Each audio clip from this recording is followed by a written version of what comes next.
good evening. You're watching the India Development Debate. I'm Tamanna Inamdar, and we have a power-packed show for you this evening. We're going to start, though, with the big debate that's going on in Parliament even now as we speak. The Citizenship Amendment Bill may just be the most controversial bill yet to be pushed by the NDA. Home Minister Amit Shah tabled the bill in the Lok Sabha today, where heated debates have been going on all day over the validity of the bill. Now, while the NDA has sufficient numbers to push it through the Lok Sabha, the Rajya Sabha may be a bit of a challenge, and then it may also be challenged in the Supreme Court. So why is this bill so controversial? Well, it envisions giving citizenship to 6 minority groups from 3 countries bordering India, that is Pakistan, Bangladesh and Afghanistan. Muslims have been left out of these 6 groups. The argument for the bill is that these minorities, that means the 6 minorities, are persecuted in these 3 Muslim majority countries. The furor is because the bill seems to decide eligibility of those fit for citizenship of India based on their religion, or at least those belonging to these 6 minority communities will have a greater chance of becoming citizens of India, something that flies in the face of the secular message of our constitution. So what is the purpose of this Citizenship Amendment Bill? Why is there such a big debate about it? To speak on this, I'm joined this evening by Narendra Taneja, spokesperson of the BJP, Aishwarya Bhati, senior advocate in the Supreme Court, Dr. Colin Gonsalves, senior advocate Supreme Court, and Rashid Kidwai, political commentator. But before I come to all the panelists, I just want to play out for you some of the clips that we heard today through the day. Let's first begin with what Amit Shah said. आपके माध्यम से पूरे सदन को और सदन के सदस्यों के माध्यम से पूरे देश को आश्वस्त करना चाहता हूं कि ये बिल संविधान के किसी भी आर्टिकल को कॉन्ट्राडिक्ट नहीं करता। जब देश का आजादी मिला तब धर्म के आधार पर विभाजन अगर कांग्रेस पार्टी न करती तो ये बिल की जरूरत न पड़ती। ये बिल कहीं पर भी 0.001% भी इस देश की माइनॉरिटी के खिलाफ नहीं है। I am opposing the Parliament's legislative competence to address and pass this bill because it is an assault on the foundational values of our republic, sir.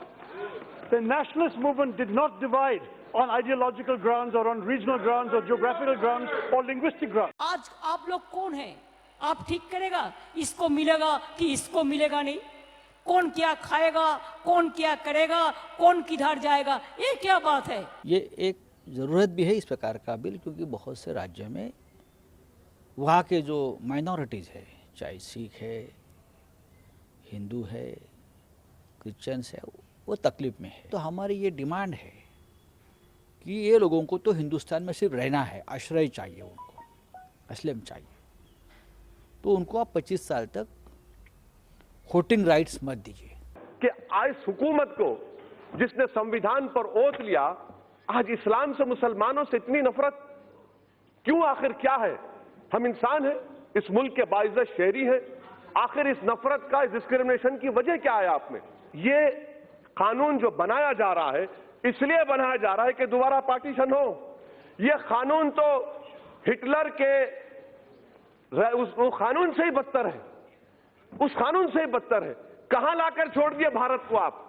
उन्होंने साउथ अफ्रीका के नेशनल रजिस्टर कार्ड को फाड़ दिया था, जला दिया था। इसीलिए जब महात्मा ने फाड़ा, मैं इस बिल को फाड़ता हूं। ये हिंदुस्तान को तोड़ने की कोशिश कर रहा है। We find that in this bill, for the reason best known to the right-wing party, which is a majority, like the Home Minister said, you have a majority, but not in our state. But if you come from a state where none of us voted for you, so you have to think that the South and the North think differently. And that's the reason, sir, when you say that you are going to support Muslims and you will take care of the minorities, we are scared. So you have not done any single act till date to win the support of the minorities or give them a comfort level that you will be there. Your bill is half-hearted. It doesn't constitute for the entire states of India. Let me begin with the basic. Mr. Colin Gonsalves, I'll come to you first. Can you please tell me why the big fear and furore over this?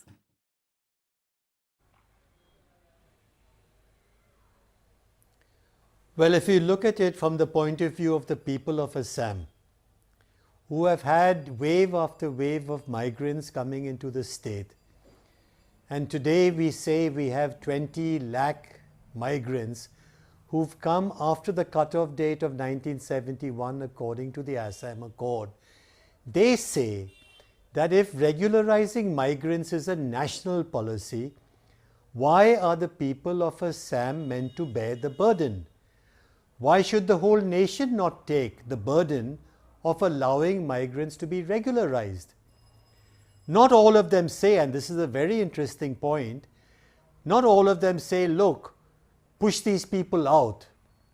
Many of them are very far-sighted. They say, look, they've been here for 40 years. We can't have them put in detention centers. So what do they say? They say, please talk to us. We have become a minority in our own land. People from India with money have come to Assam and bought up huge tracts of land, alienating the Assamese people further. Therefore, listen to us. But nobody listens to the people of Assam. Amit Shah certainly doesn't. Yeah. Nobody wants to listen. But, you know, and therefore you will have, I think, an agitation of quite serious proportions coming in the days to come. Yes, but Dr. Colin Gonsalves, this is not only about the context of Assam.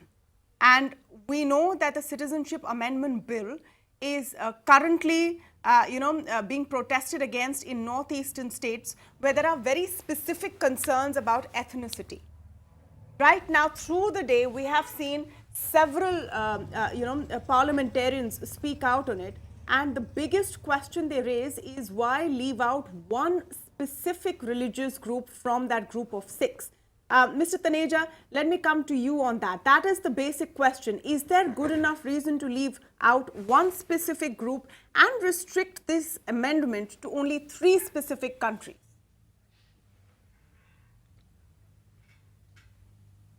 Yeah, because you see the CAB is not about Muslims in India. It's not about majority or minorities in the Republic of India. It's about these 3 countries. We've got Afghanistan with a very complex, history with, what they did to Buddha's, statues there, and also what they did to the Sikhs and other minorities in the country. Pakistan is a declared Islamic country. The full name of Pakistan is the Islamic Republic of Pakistan. It's not only Muslim majority, it is an Islamic country. Bangladesh, on the other hand, they used to call themselves Islamic Republic of Bangladesh, but no longer. They now say they are a secular country, but it's a Muslim majority country. And we have seen over a period of time since independence, if you look at the size of minority population there, whether Hindus or Christians and others, it has really come down significantly. And the fact is, when you interact with the people or you just read the newspapers of these countries, you will see that how the minorities are being treated. But these Mr. are Muslim Taneja, I majority agree with countries, you. so why would they come? No, I So agree with you. see, Minorities in these countries are so possibly the point persecuted, is, but it's not answering my question. Why are we leaving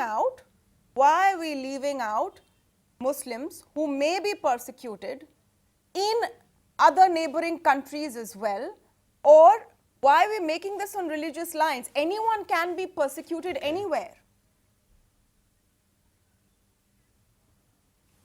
No, tell me one thing. If the people in these countries, let me give you for the sake of discussion in Pakistan, if the Sikhs are being persecuted, if even a person who has been a member of, state legislature, an MLA, had to leave the country and come to India and ask for political asylum, I mean, you have to go by examples. I mean, you say Pakistan is a Muslim majority country. Yeah. Afghanistan is a Muslim majority country. You say don't call Muslim because we are secular. Bangladesh is secular. But it's a Muslim majority country, and look what's happening there with the minorities. The question I have. You see, the point is, let me get Rashid Kidwai to respond to that. Secular. No. Tamanna, last, let me complete. Yeah. I'm just saying, just because we are a secular country, but that does basically, impose a ban on us that we can't look at the ground realities in Pakistan. That is a Muslim majority country. You can, we must look at it by that name. That's it. Nothing more. We must so this look is at the ground more about these 3 countries. Pakistan, but it's it nothing just to do seems with awfully selective. The concern is it seems awfully selective. Today, when the Home Minister says in Parliament that this is not, to persecute minorities, that's fine. If we take that at face value, why is it so selective? Rashid Kidwai, come in with what the concerns are. Tamanna, it pains me. It pains me to hear these kind of arguments. I mean, after partition, we have come, long way after 72 years, and then we are, back to all those, old issues, issues that have no easy answer. This is a very problematic formulation. In principle, when we say that, India is a country where every citizen is equal, I'm not talking about Indira Gandhi's concept of, secularism, that word that was incorporated in 1976, but from the day when we adopted a constitution, and after that we say that all citizens are equal, but some citizens are more equal than others. So this principle, I mean, you cannot go on this thing about religion. You look at Middle East, 27 Muslim countries, many of them speak the same language, but they have a different ethnic identity and a sense of nationalism. It is nationalism that shapes a country, not religion. Okay. And to say that, who was responsible for partition, who was not responsible for partition, what is happening in Pakistan, what is happening in Bangladesh, what is happening in Afghanistan is none of our concern. If we want to provide asylum to people who are persecuted, it's fine. I mean, the Tamils suffered a lot in Sri Lanka. We did not I'm not open sure if we doors can, and we Mr. did not give them, Kidwai, freedom. look, We expressed this is a solidarity very with them. layered argument. This is a very layered argument. I'm not sure today that India, with the stature we have, that we can say that what happens around us is none of our concern. I'm not sure that we can say if there are persecuted communities it around should be. us, it's not What our is the concern. criteria? No. I'm saying on the contrary, there should be all the concern. But concern has to be on a set of laws. Okay. In Parliament, Aishwarya Bhati, let me come to you. One of the members, Supriya Sule, if I'm not mistaken, said that this is going to go to the Supreme Court anyway, where it won't stand the scrutiny of the top court. Do you think this will stand the scrutiny of the top court when it is glaringly selective? We have other countries neighboring us that also have persecuted people in it from all kinds of religion. One of the questions put today was, what if there's an atheist who's been persecuted?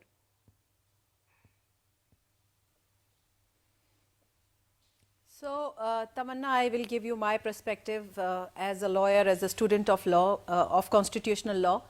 To my mind, there are a few things that we have to put it in perspective. See, this is not about, giving rights or denying rights, which are in terms, to our citizens or non-citizens in that manner.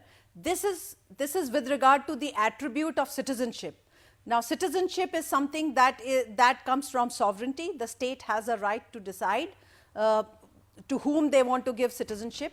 Second thing we have to bear in mind is this is not going to, this is an amendment to the existing act, which already provides for citizenship by birth, citizenship by descent, and citizenship by registration. So those modes are already available. This is merely an amendment which is introduced specifically qua 3 of the countries. Now, all these 3 countries are, they are not secular countries, these are Muslim countries. There are instances of persecution on the basis of religion. Now, persecution on the basis of religion does not happen in secular countries. It does not happen for the majority religion. It always happens for minority religion where the states themselves are not secular. So, if the act is being brought for providing enabling citizenship to religious minorities from these 3 countries, I don't see how the constitutional validity is going to be a question, more so when the constitution itself recognizes the principle of equal treatment of equals. So, you can't put the religious minorities and religious majorities in the same bracket, because that would amount to treating unequals as equals, and it would be clearly in glaring violation of the equality. Can I come in on one point with that? You are treating unequals also unequally, because as you said, there is already a process to, for everyone to apply for citizenship if they're persecuted. And today you can argue, like for example, the Rohingya Muslims, they can also apply for citizenship and they say they're persecuted. There is a process for them. And then there is this amendment, but see the wait time. The rules for everyone else is that you have to have lived in India 11 out of 14 years. Here it's reduced to 5 years. So this is unequal treatment for people who are equally in a bad shape. Is there any legal argument to justify that selectiveness?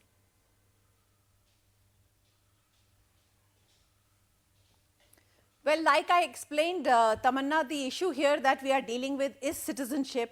It's not like citizenship, like I explained, are not human rights or fundamental constitutional rights which are available. Yes. Citizenship depends on the sovereign. The sovereign has the right to frame laws and rules for granting citizenship. And if they are carving out a specific category, which specific category is a special category because of its very nature, then I don't see how it falls foul of the constitution. No, so the sovereign does absolutely have the right to frame laws, but under the democratic framework. Colin Gonsalves, I just want you to give a legal response. I'll come to you, Mr. Taneja. Let me just get a legal response from Colin Gonsalves to the point that Aishwarya has made.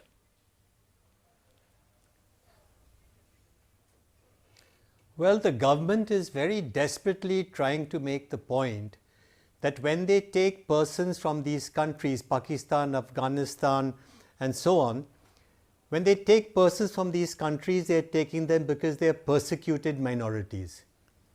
Now, let's look at this a little closely, because this is also a place where a constitutional challenge will be made. Ahmadiyas from Pakistan are Muslims. They are persecuted. They exist in India.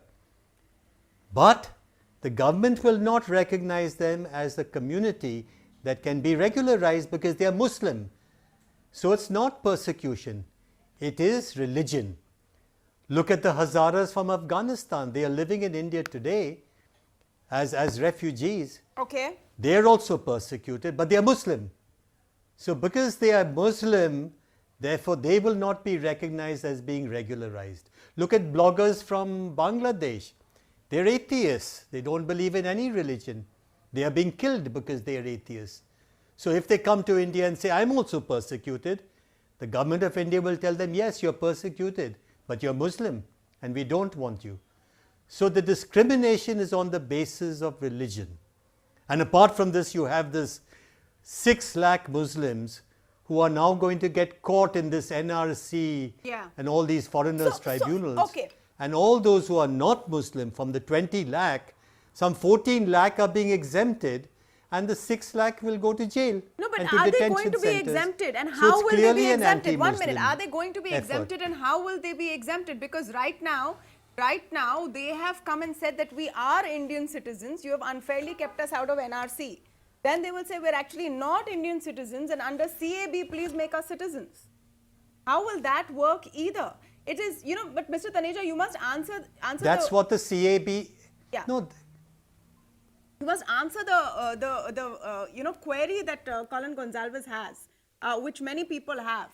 Has the CAB been brought in to mitigate what is happening in the NRC and ensure that if there are non-Muslims who have been left out of the NRC, then they can be taken in as Indian citizens through the CAB? Is it sort of a mitigating factor?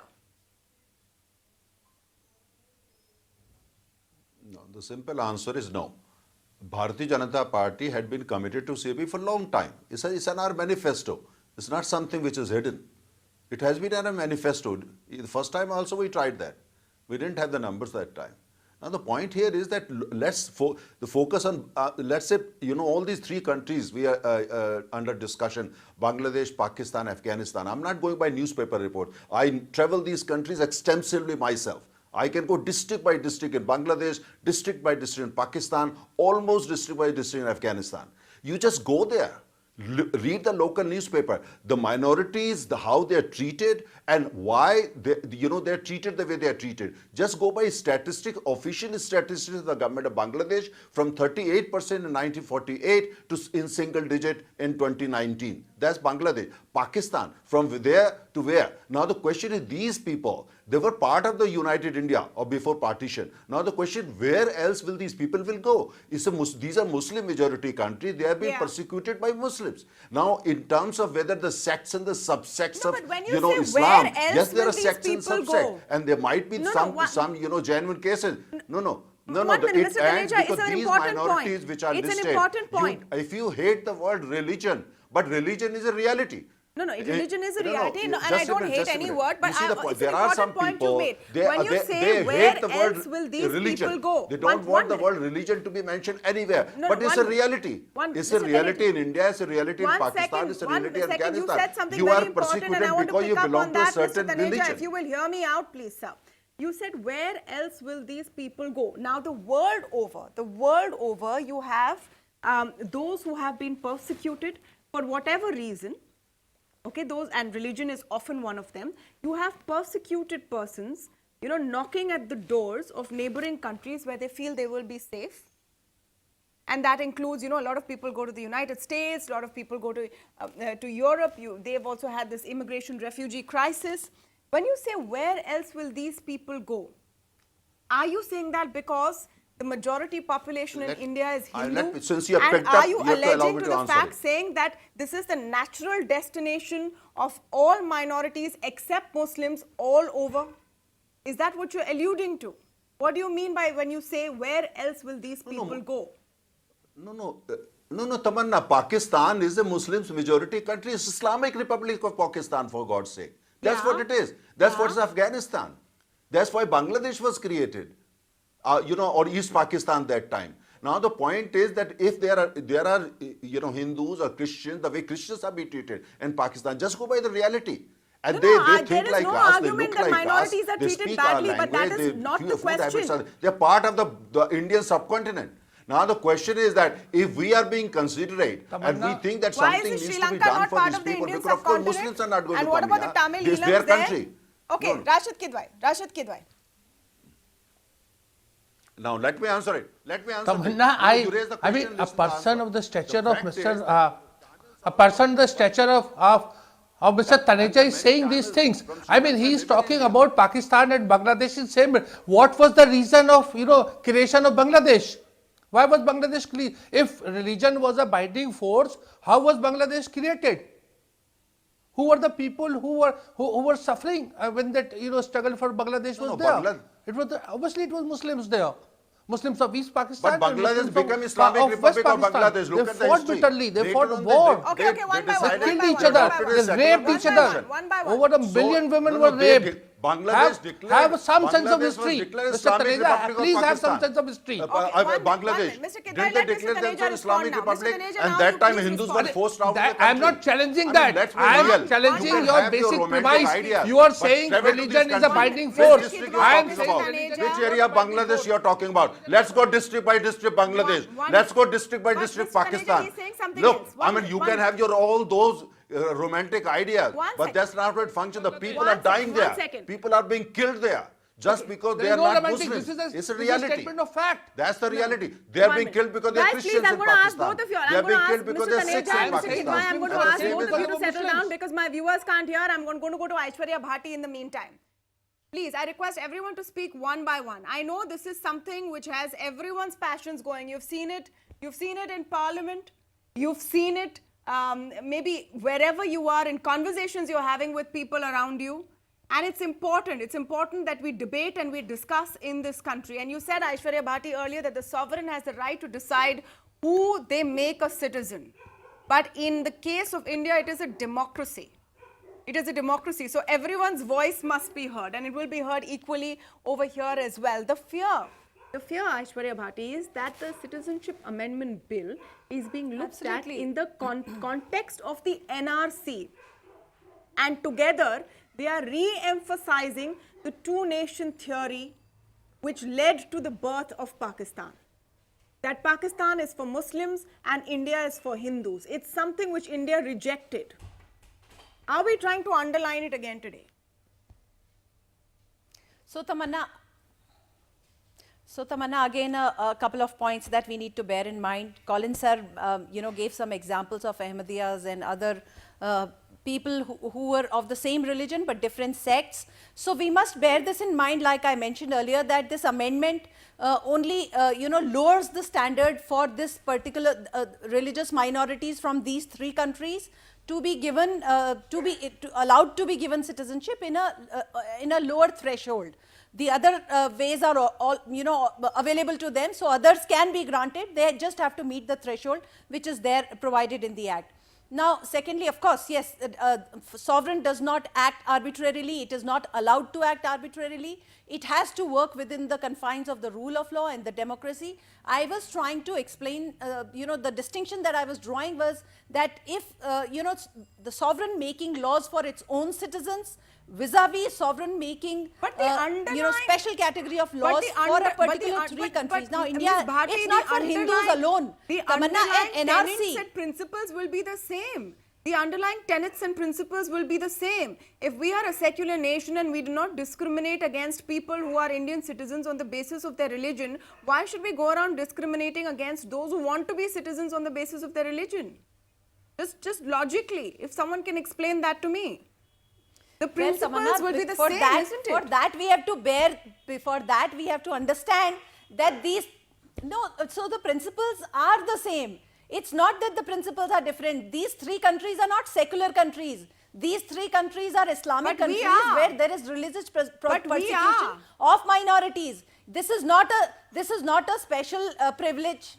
We are. So that is why we have to have an extra right for people who are facing religious persecution. Religious persecution is a reality in these 3 Islamic countries. So it is not to say that India is not standing up for others. The other way is available for everybody else. Yes, but there's a difference in the other way.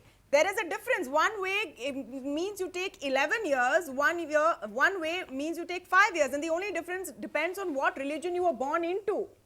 I mean, today I would argue that women are some of the most persecuted in the world. There are minorities that you can't even define. If you have minorities who are sexual minorities, okay, they have a different, choice of how they want to live. They're transgender. They are intellectuals. They want to speak against the state, and then they're being persecuted because of that. Do not they also deserve, citizenship or the right of refuge in India? That's my simple question. Mr. Taneja, let's leave the Muslim part out of it. If you think that that is the whole thing, the question is for atheists. The Tamil minorities in Sri Lanka. No. You see, the point is, look, Tamanna, we have to come to, the fact is that we have to go by the reality. You may have those great ideas and I can have also. I'm equally well educated and I can also talk like that. Here we are talking about, this is CAP, that's where we're talking, or we are talking about the ground realities, these countries which are Islamic countries, Muslim majority countries. Yes. You have to face the reality. I respect your views, but that's not the reality. Probably you have not traveled in Pakistan. Go to Pakistan, live there for a month, come back and then debate with me. You will agree with me 100%. But that maybe has nothing to do with 101%. what I'm saying. Now the point here is, and to say that this is a threat to refuge to those no, Tamanna, let me complete. Let me complete. I mean, you are anchor. That does mean that you have the right. You have to give me the right. I also have the right to speak. Yes. I'm a panelist. Yes. Now the point is, you said 2-nation theory. Very serious comment. Why are we? I mean, where is the question of this country belongs to everyone? Hindus, Muslims, Christian, to everyone. Muslims of India, this country belongs to them. Just because 2 or 3 people have got some political agenda or they hate BJP, they come on panels and they try to trigger this debate. These people are not friends of India. You see, this is what does it have to do with the 2-nation theory? Muslims belong to this country belongs to them. Why are we debating that? We are talking about people are suffering in Afghanistan, okay, Pakistan, and Bangladesh. What That's about it. others? Period. Why just these 3? There are some vested interests. They are trying to tweak it. Okay. Give it a different. Okay. Let me get responses on the vested interest question. The vested interest question has echoed in Parliament as well. Let me get responses from Colin Gonsalves and Rashid Kidwai on the vested interest question. And don't create fear. Question, it's something which the Home Minister has also said. Those standing up from the NDA have also said and talked about it, saying that this is nothing to do. This doesn't mean we don't believe in secularism. This is not about Muslims who live in India. This is not, to save those left out of the NRC. This is merely to extend some succor to those who are persecuted in those three countries. I want to ask you today, Colin Gonsalves, why don't you take this at face value?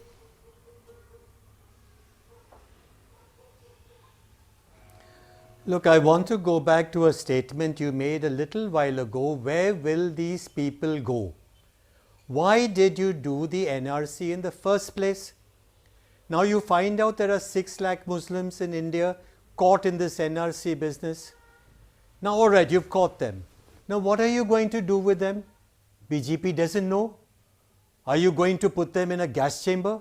You can't do that. Are you going to put them in a detention center? You can't do that. So the question is, why did you get into this exercise if you can't remove 6 million Muslims from India? Why did you do it? So it's obviously the vested interest in all this is to be perpetually in a political election campaign mode. I'm a party of the majority. Muslims will have no place in our country. 6 lakh people in Assam will be put into detention centers. Rohingyas, persecuted. We're talking about persecution. But if you're Muslim, we don't care about your persecution. We are going to push you out. And the Minister of State for Home said, we are going to en masse, all together in one shot, we're going to remove them from India. 40,000 Rohingyas persecuted in Myanmar, we're going to persecute them in India. So this is nothing but a communal program. This is nothing but perpetual it's a bit of a conspiracy theory. Colin Gonsalves, honestly, that's it's a bit of a conspiracy theory. I find that there are such extreme positions when it comes to this. Okay, Mr. Taneja, just quick response. You've just finished speaking, so quick response before I go to There is a limit to what you are this is fear mongering. This is hatred for BJP. Fight with BJP politically. Don't come in television channels and get into the fear mongering. If you have some political issues with us, fight with us BJP politically. This campaign is not going to work. No, there are no bias for such a campaign. People of India know they're smart enough. They may not be articulate their thoughts in English like you, but that does mean they don't understand politics. I want to ask Rashid Kidwai the question I asked Colin Gonsalves. Okay, fear mongering. The BJP is saying this is fear mongering. We mean no harm. Why don't you take them at face value, Rashid Kidwai? Fight with us politically. I think the entire thing, Tamanna, is political. There is a political motive behind it. There is you see, the BJP is playing with the emotions of citizens and the electorate. They are projecting that here is India, it's a land of everyone, but a particular community has more interest, or this is their place, that wherever they are in the world, if they face any problem, the BJP government is there to protect them. And this is a thing, if the court or Rajya Sabha gets blocked also, the BJP has made its political point, and that is why a lot of political parties are facing this problem. I have no problems in people, our brothers from any part of the world facing any kind of problem, and India opening door, it's a very welcoming thing. But the whole premise in principle that making religion as a base, as I keep citing example of 1971 and you see creation of Bangladesh, this is a testimony that religion is not a binding force. Tell me, how many, in Middle East situation, the Muslims of India as others of the Indian subcontinent, they work there, they don't get citizenship, they don't get any rights. There is nowhere you can get citizenship. Do you think it will pass? You cannot get citizenship. So this is just a matter of optics. No, the BJP is making a political point. Optics or not, it's and there. They know they will gain it. I am saying they will gain it. It's been tabled in the Lok Sabha. Of course, it will pass in the Lok Sabha because they have the numbers. In the Rajya Sabha, what is your sense? Do you think it will pass? I'll come to you, Mr. Taneja. Let me just get his response on this. Do you think it will pass in the Rajya Sabha? Rashid Kidwai, that question's for you. It may get, but even if it is not passed, the courts strike it down, they will. Yes. Even if it's passed, it's very good. If it's not passed, even then BJP will drive the political dividend. And if it's struck by court, even then they'll say that, look, we try to make this a civilizational issue. That we are talking of democracy. India is a democracy. Pakistan and Bangladesh were part of India. They were part of India. Afghanistan also was a part of Hindustan. at one time. We are talking of the landmass which used to be one country. We still we share the same tradition, the same culture. We think the same way. As There is a difference. Afghanistan. You can't compare an Arab country of Yemen, let's say, with Morocco. Morocco is very No, I different can from understand Yemen. Pakistan, Both Bangladesh Arab-speaking, being part but of the they're Indian very different subcontinent. from each other. Afghanistan, They have never where been did part of one Afghanistan come country. from? I can understand Pakistan and Bangladesh being part of the Indian subcontinent. Afghanistan so was Sri part of Lanka. Hindustan. Read But the I mean, history. I don't Tamanna, go think back and that read is the history. point. I think let's come back to present day. Let's come back to present day. So there are two things. Afghanistan was part of Hindustan. You know, I mean, let's talk about India as it stands today and what she stands for in this world. What she stands for, and it's very interesting. It's interesting times because we're going through the democratic process and seeing what people want. Rashid Kidwai, you say this is for political hay. If this gets a party ahead politically, then we have to question what the people of this country also want and what the priorities of people are. By the way, at the end of all of this, if any of you are wondering, how many people the Citizenship Amendment Bill will actually help? So how many people will possibly get naturalized and become Indian citizens if this bill is passed? There are various figures out there. There are no official figures, but most of them range in the Tamanna, that 30 to 31,000. 30 to 31,000 in out of all those who want citizenship. No, wrong. So we have to see, no, I'm talking about the minorities which will actually benefit from this. So we'll have to see what this is really about. We're going to wait and see more fireworks in Parliament back tomorrow. I want to thank all of you for joining us on the debate and putting all your views forth. I'm glad everyone's listened to everyone because that at the end of the day is what we all stand for. Now, well, a little more politics. Results to a bypoll election doesn't generally make much news, especially if the outcome is that the incumbent chief minister gets to keep his seat. But the bypoll result in Karnataka does deserve a special mention, as does BJP's warhorse BS Yediyurappa. BSY's fight for Karnataka has been a long, bitter and often lonely one. He had to face the embarrassment of staking claim and resigning on the day of the floor test. He struck back after getting Congress and JDS MLAs to defect and now has cemented his position in the state by winning 12 of 15 bypoll seats after fielding 13 of the rebel candidates in these elections.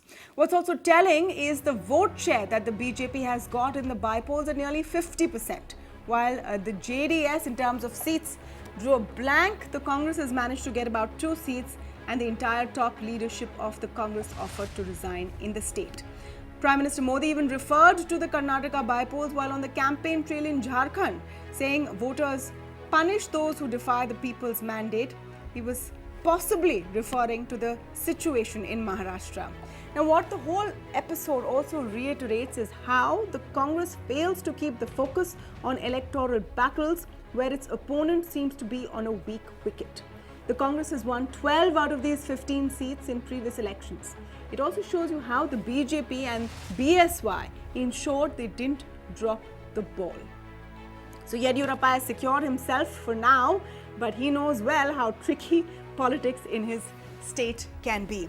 I'm going to take a very short break on the India development debate, but there's a lot more coming up. When we come back, we try and understand why net inflows in equity mutual funds have been negative for the last 3 months successfully, and it's the lowest in 3 years.